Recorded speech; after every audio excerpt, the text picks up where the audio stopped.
Taip, gerbiami Seimo nariai, ką tik minėjom, 80-metį Seimas parodė didžiulę pagarbą, kai kurie Seimo nariai, kurie pamiršo savo vyrus išmestus iš Baltarusijos viešbučio ir jie žuvo, kai tapo Seimo nare, pamiršo ir neverkė 80 metų. Bet tai tikrai buvo didžiulis persekiojimas, didžiulis, kai sako, išgyvenimas žydų tautos, to niekas neneigia. Bet man labai keista, kad mes apie juos tikrai kalbam ir kalbam labai nemažai, bet per mažai kalbam apie tuos, kurie rizikavo savo gyvybę, lietuviai, ir kurie santykinai daugiausiai gelbėjo per Europą žydus. Jie rizikavo savo gyvybėm.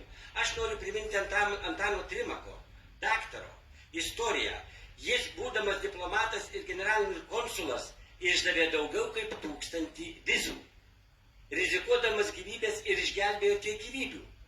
Bet kada buvo atidaryta jo lenta, Vilniuje Gedimino prospektas 30, nedalyvavo nei žydų, nei konservatorių atstovai. Ir pinigai ir šita lenta įsteigta ne Lietuvos žydų bendruomenės iniciatyva, bet Išeivijos Šiaulių sąjungos iniciatyva. Štai pažiūrėkit, kas yra Lietuva, vienintelė pirmoji iš visų šalių pradėjo pirma gelbėti žydus ir daugiausiai proporcingai pagal gyventojų skaičių išgelbėjo žydų. Kodėl apie juos tiek mažai kalbame ir šitam kontekste mes galėtume apie tai kalbėti, bet mes nekalbame. Taip pat Klaipėdos generalinis konsulas tuo metu ėjęs pareigas 39 metais Antanas Kalvaitis irgi gelbėjo žydus.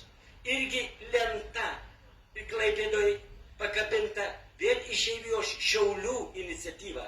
Ir ten niekas, nei žydų bendruomenė, niekas nepadeda gėlių. Dėkuoju. Laikas. Dabar